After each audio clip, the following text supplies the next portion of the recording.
Saya katakan pada ibu saya, bahkan Allah akan turunkan saat di dunia. Ayah saya meninggal saat saya masuk pesantren, dan baiknya saya rasakan luar biasa. Beliau mengajar di musalla kecil dulu, sekarang jadi masjid.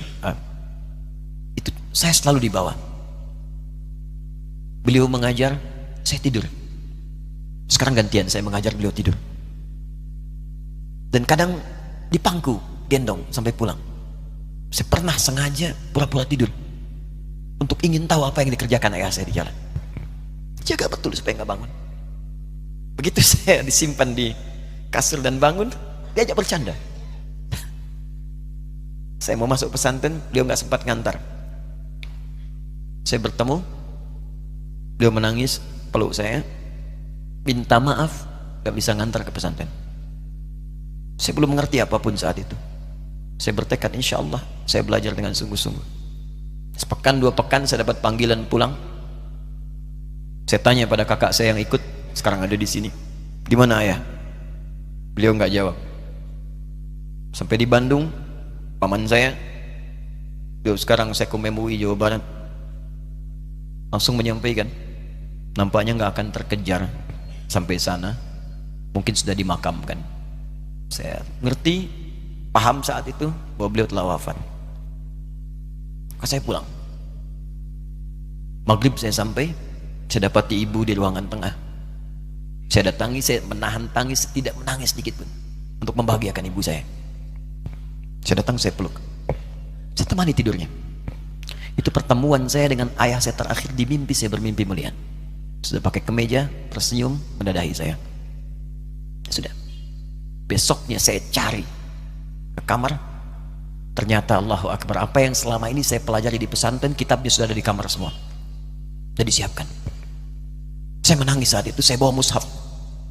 Jadi bapak saya, ayah saya, itu bajunya pun saat wafat dibagikan kepada sahabat-sahabatnya. Bajunya, kitab-kitab ini dibagikan. Ibu saya menunjukkan kemudian ada jam yang nanti nak pakai. Saya bilang, simpanlah. Saya bawa mushaf.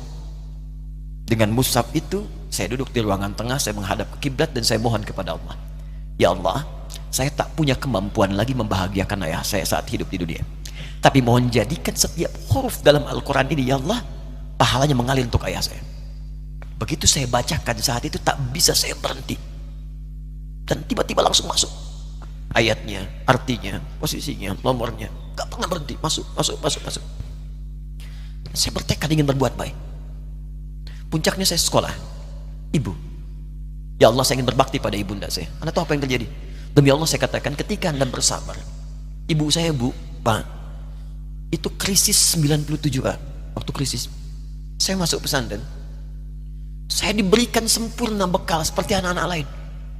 Rupanya ibu saya sudah tanya kepada santi-santi, orang tuanya, berapa bekal Anda kasihkan? Dikasih yang paling tinggi itu dikasihkan pada kami tiap bulan. Saya terima.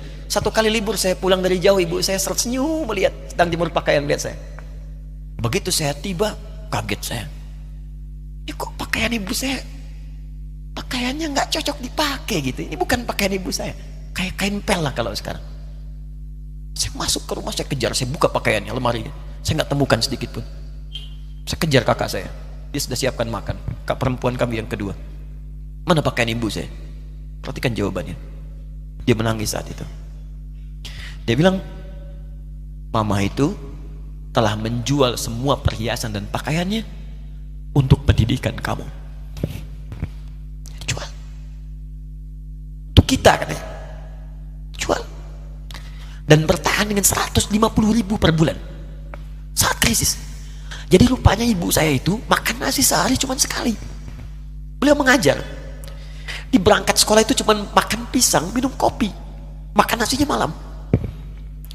Saya bilang, ya Allah, saya akan ganti baju ibu saya dengan kain ihram dan saya gandeng tangannya di Masjidil Haram. Itu apa yang terjadi?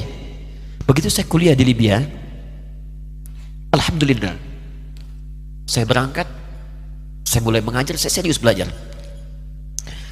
Saat itu kemudian Allah mulai berikan jalan. Saya ingin sungguh-sungguh. Malam saya bangun, saya sholat, saya belajar, saya menghafal Quran, saya belajar riwayat Quran. Sampai puncaknya tiba.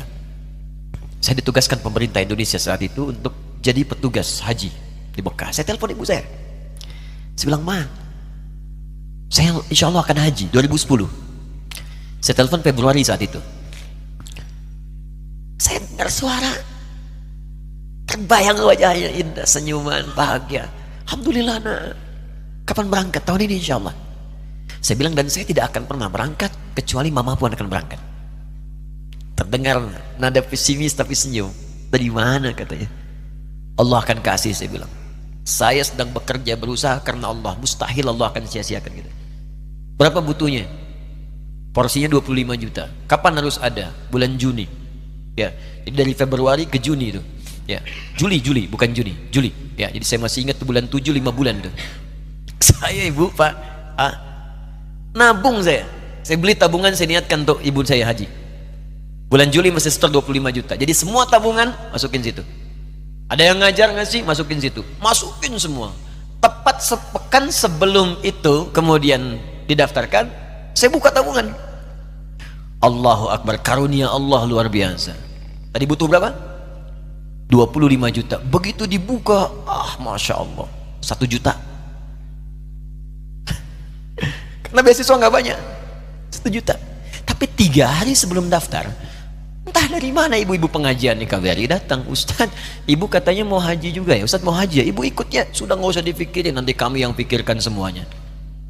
Tiba-tiba dikirim, bayar porsinya di sana, dapat koper paling besar.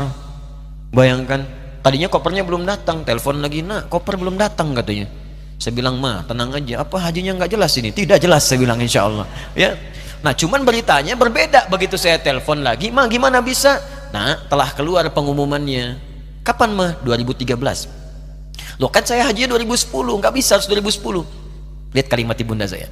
Nah, jangan pernah mengambil hak orang lain. Allah kasih 2013, alhamdulillah. Saya bilang, Ma, kita tidak harus mengambil hak orang lain, tapi kita meminta kepada Allah yang memanggil kita. Boleh jadi Allah akan berikan tambahan kuota pada tahun ini. Doa lagi, minta, datang ke masjid. Tiba-tiba ada sidang Oki di Istanbul saat itu, keputusan 1.000. Setiap ada 1.000 muslim, 1 kuotanya. Saat itu Indonesia dapat tambahan 22.000, termasuk ibu saya ada di situ. Ya, acara malam Al-Qadar 27 Ramadan, malam masih ingat betul, saya jadi MC dengan rektor pada saat itu. Saya nggak pernah bawa handphone, tiba-tiba handphone itu saya bawa, berbunyi kemudian telepon itu. Saya minta pada rektor izin, saya angkat dulu, diperkenankan. Saya kemudian ke belakang masjid, saya angkat. Tiba-tiba saya dengar suara sudah menangis. Nah, katanya, kenapa, Ma? Alhamdulillah, Mama bisa haji. Ternyata kuota itu termasuk ibu saya. 5 bulan, Pak. Enak biasa. Nggak bayar tambahan, nggak ada macam-macam, bisa berangkat. Begitu saya berangkat duluan, saya tungguin betul di apartemennya, di maktabnya sampai datang. Begitu sudah datang, saya nggak sapa, saya lihat dari jauh. Bahagianya saya bisa mengganti pakaian tadi yang lusuh dengan kain ihram. Saya perhatikan, saya ikuti dari belakang. Di lift, saya ikuti. Di jalan, saya ikuti. Begitu sampai Masjidil Haram, saya gandeng tangannya. Ma, kita sama-sama. Labbaik Allahumma labbaik. Labbaik la syarika lak labbaik. Saya tawaf, saya gandeng ibu saya lindungi supaya dapat kenikmatan dalam tawafnya. Begitu saya rasakan bagaimana Sayyidah Hajar bekerja keras untuk Ismail. Saya balas di situ.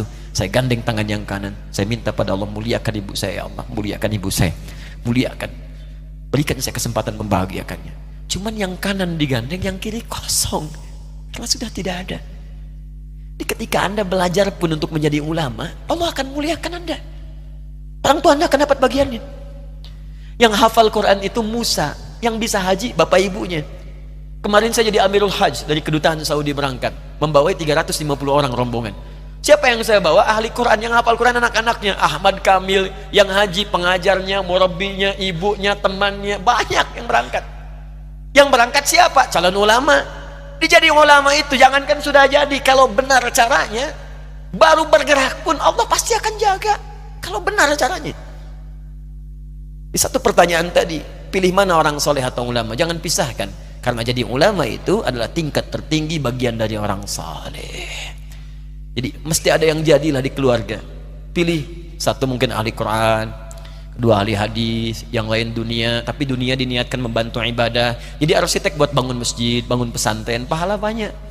Insya Allah akan dibuka oleh Allah, insya Allah.